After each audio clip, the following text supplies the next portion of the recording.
मेरे प्यारे देशवासियों, हाल ही में हुए पद्म सम्मान समारोह में आपने बाबा शिवानंद जी को जरूर देखा होगा। 126 साल के बुजुर्ग की फुर्ती देखकर मेरी तरह हर कोई हैरान हो गया होगा।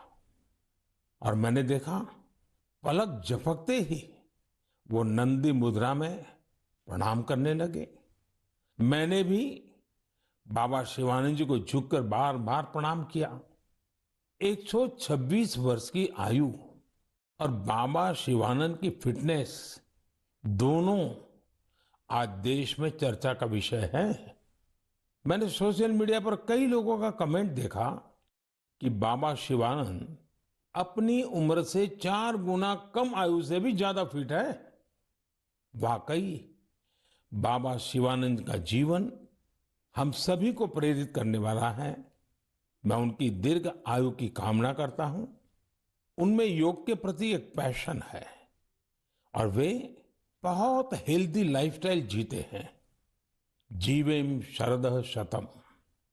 हमारी संस्कृति में सबको 100 वर्ष के स्वस्थ जीवन की शुभकामनाएं दी जाती हैं।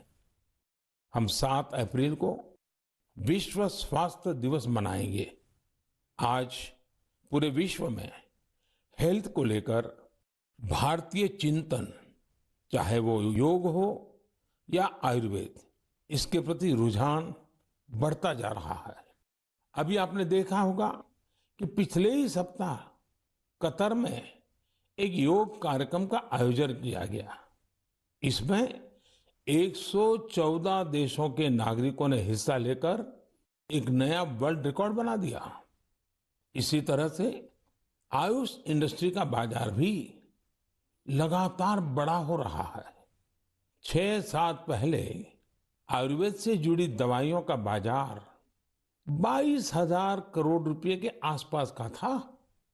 आज आयुष मैन्युफैक्चरिंग इंडस्ट्री 1,40,000 करोड़ रुपए के आसपास पहुंच रही है। यानी इस क्षेत्र में संभावनाएं लगातार बढ़ रही हैं। स्टार्टअप वर्ल्ड में भी आयुष आकर्षण का विषय बनता जा रहा है। साथियों, हेल्थ सेक्टर के दूसरे स्टार्टअप्स पर तो मैं पहले भी कई बार बात कर चुका हूं, लेकिन इस बार आयुष स्टार्टअप्स पर आपसे विशेष तौर पर बात करूंगा। एक स्टार्टअप है कपिवा। इसके नाम में ही इसका मतलब छिपा है। इसमें क का मतलब है कफ, पी का मतलब है पित्त और वा का मतलब है वात। यह स्टार्टअप हमारी परंपराओं के मुताबिक हेल्दी ईटिंग हैबिट्स पर आधारित है। एक और स्टार्टअप निरोग स्ट्रीट भी है। आयुर्वेद हेल्थ केयर इकोसिस्टम में एक अनूठा कंसेप्ट है। इसका टेक्नोलॉजी ड्रिवन प्लेटफॉर्म दुनिया भर के आयुर्वेदा डॉक्टर्स को सीधे लोगों से जोड़ता है।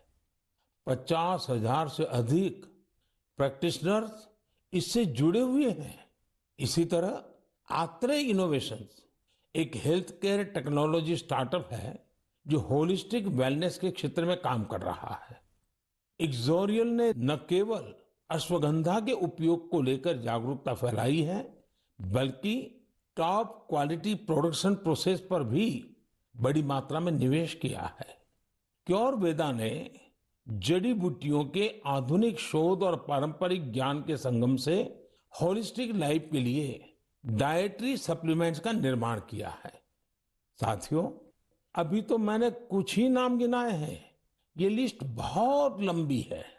ये भारत के युवा उद्यमियों और भारत में बन रही नई संभावनाओं का प्रतीक है। मेरा हेल्थ सेक्टर के स्टार्टअप्स और विशेषकर आयुष स्टार्टअप से एक आग्रह भी है। आप ऑनलाइन जो भी पोर्टल बनाते हैं, जो भी कंटेंट क्रिएट करते हैं, वो संयुक्त राष्ट्र द्वारा मान्यता प्राप्त सभी भाषाओं में भी बनाने का प्रयास करें। दुनिया में बहुत सारे ऐसे देश हैं जहां अंग्रेजी न इतनी बोली जाती हैं और ना ही इतनी समझी जाती हैं। ऐसे देशों को भी ध्यान में रखकर अपनी जानकारी का प्रचार प्रसार करें।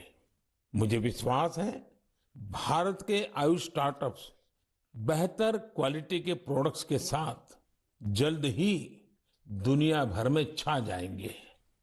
साथियों, स्वास्थ्य का सीधा संबंध स्वच्छता से भी जुड़ा है।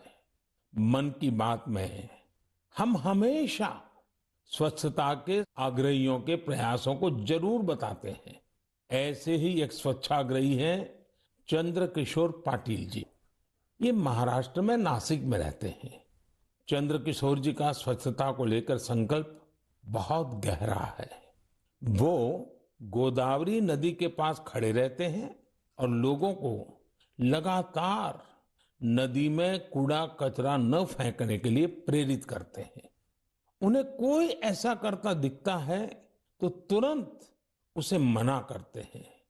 इस काम में चंद्रकिशोर जी अपना काफी समय खर्च करते हैं।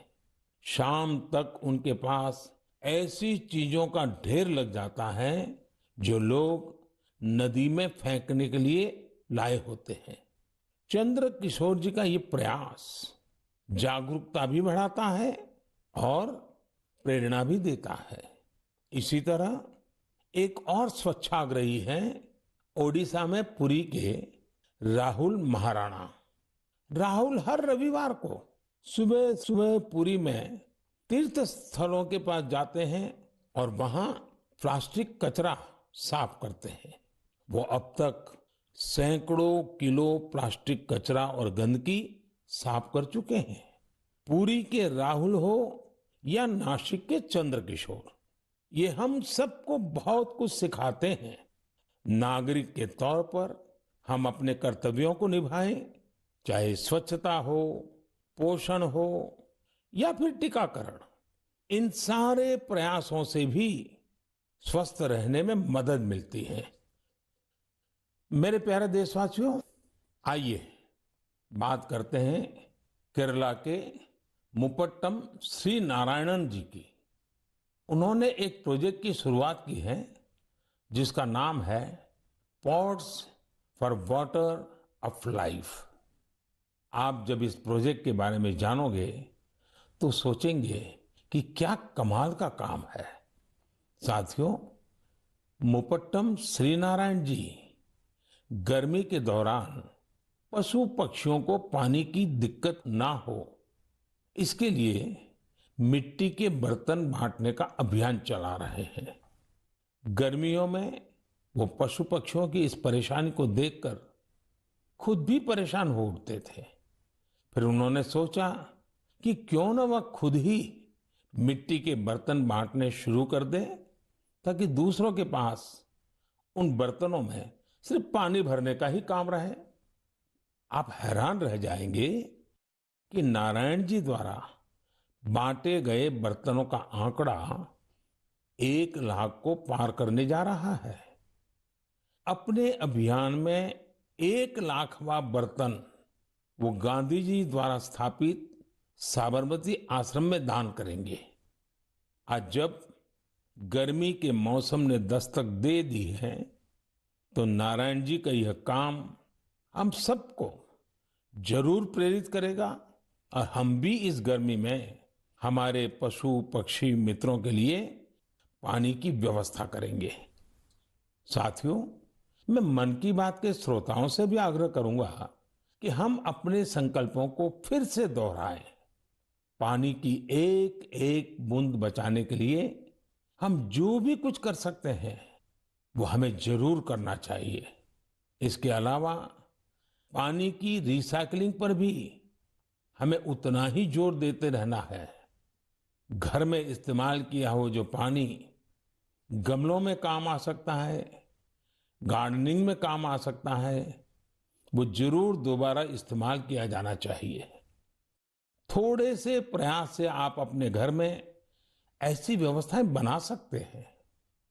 रहीमदास जी सदियों पहले कुछ मकसद से ही कहकर गए हैं कि रहमन पानी राखिए, बिन पानी सब सुन। और पानी बचाने के इस काम में मुझे बच्चों से बहुत उम्मीद है। स्वच्छता को जैसे हमारे बच्चों ने आंदोलन बनाया, वैसे ही वो वाटर वॉरियर बनकर पानी बचाने में मदद कर सकते हैं। साथियों, हमारे देश में जल संरक्षण, जल स्रोतों की सुरक्षा सदियों से समाज के स्वभाव का हिस्सा रहा है। मुझे खुशी है कि देश में बहुत से लोगों ने वाटर कंजर्वेशन को लाइफ मिशन ही बना दिया है। जैसे चेन्नई के एक साथी हैं अरुण कृष्णमूर्ति जी। अरुण जी अपने इलाके में तालाबों और झीलों को साफ करने का अभियान चला रहे हैं।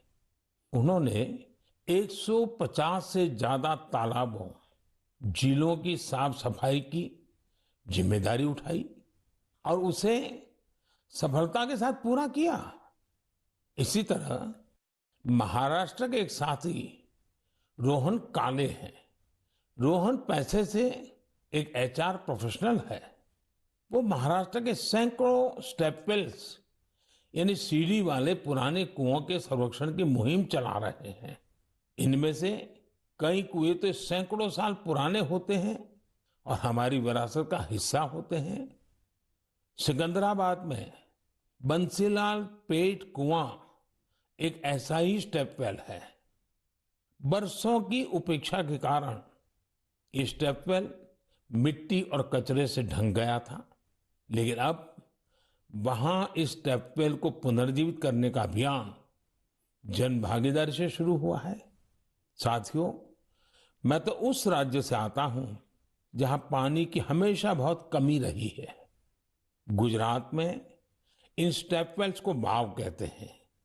गुजरात जैसे राज्य में वाव की बड़ी भूमिका रही है। इन कुओं या बावड़ियों के संरक्षण के लिए जल मंदिर योजना ने बहुत बड़ी भूमिका निभाई। पूरे गुजरात में अनेकों बावड़ियों को पुनर्जीवित किया गया। इससे इन इलाकों में वाटर लेवल को बढ़ाने में भी काफी मदद मिली। ऐसे ही अभियान आप भी स्थानीय स्तर पर चला सकते हैं। चेकडैम बनाने हो, रेन वाटर हार्वेस्टिंग हो, इसमें इंडिविजुअल प्रयास भी अहम है और कलेक्टिव एफर्ट्स भी जरूरी है। जैसे आजादी के अमृत महोत्सव में हमारे देश के हर जिले में कम से कम 75 अमृत सरोवर बनाए जा सकते हैं। कुछ पुराने सरोवरों को सुधारा जा सकता है, कुछ नए सरोवर बनाए जा सकते हैं। मुझे विश्वास है आप इस दिशा में कुछ न कुछ प्रयास जरूर करेंगे।